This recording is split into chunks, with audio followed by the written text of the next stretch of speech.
Bonjour et bienvenue à cette série Un brin de doctrine, une série de capsules amenant la réflexion sur le vaste sujet de la doctrine chrétienne.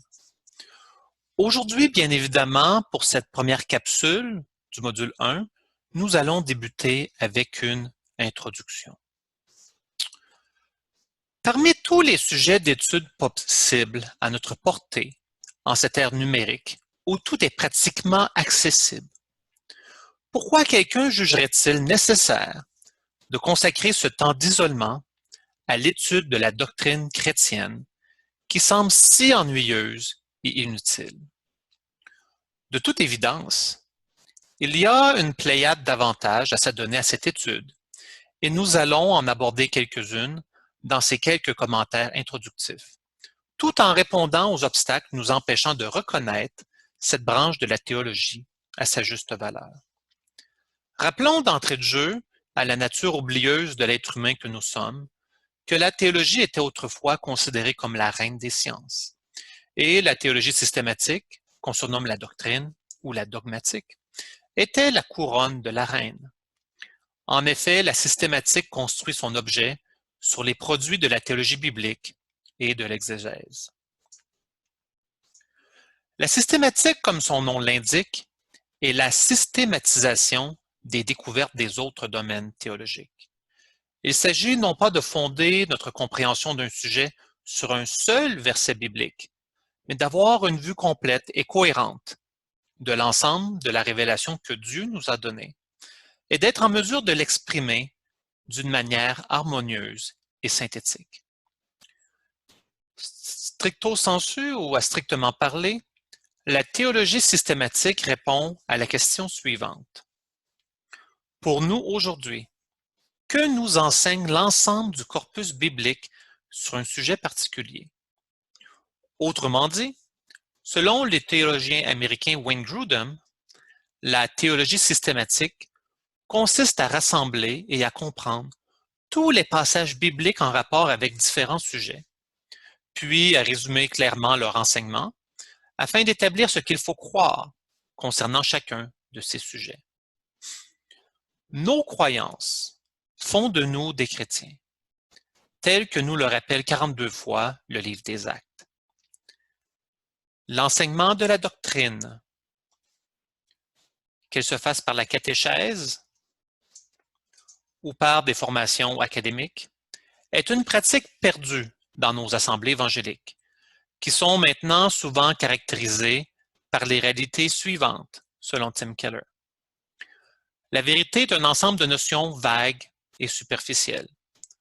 On ne sait plus définir précisément qui est Dieu et ce que signifie être attaché à lui.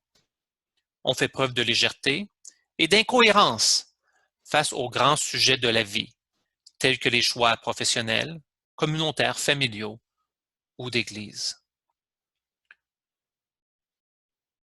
Au cours de cette série de capsules, nous explorerons quelques raisons afin de plaider en faveur de l'étude de la théologie systématique pendant cette période de confinement, spécialement parce qu'elle provient du mandat missionnaire et de la pratique de l'Église primitive, qu'elle facilite nos pensées et le discours de théologiens, et qu'elle résume et organise clairement les données scripturaires explicites. Elle permet à l'Église de prendre au sérieux son rôle de pilier de la vérité. Elle amène les croyants à maturité. Elle permet une défense efficace de la foi chrétienne face aux objections. Elle donne le discernement pour contrer l'hérésie et identifier la nourriture théologique toxique. Nous allons explorer succinctement ces différentes affirmations, avant d'énumérer quelques obstacles à l'étude de la doctrine, soit sa relation avec l'unité de l'Église, la vie de piété et la pratique. Donc, nous offrirons une discussion théologique sur certains dictons, tels que la doctrine divise alors que l'amour unit. La doctrine est inutile à la vie de piété et la doctrine n'a rien à offrir pour la pratique. Notre intention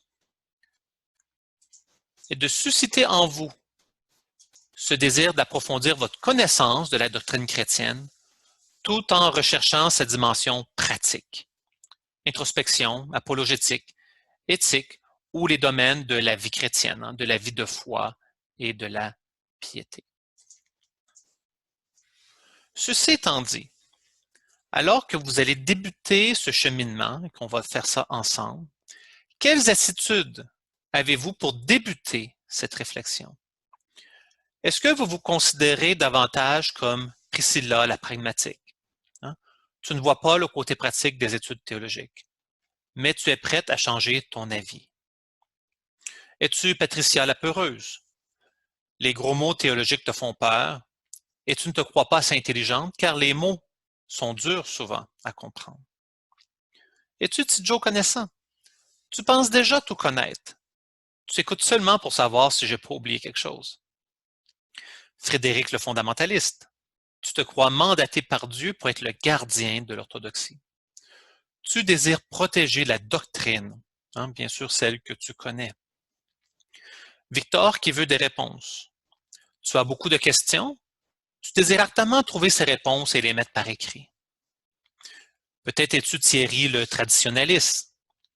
Tu veux apprendre, mais tu as déjà beaucoup de notions préconçues sur plusieurs des sujets que nous allons aborder.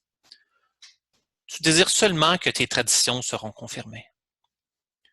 Carl qui confronte. Tu peux être un croyant ou peut-être pas.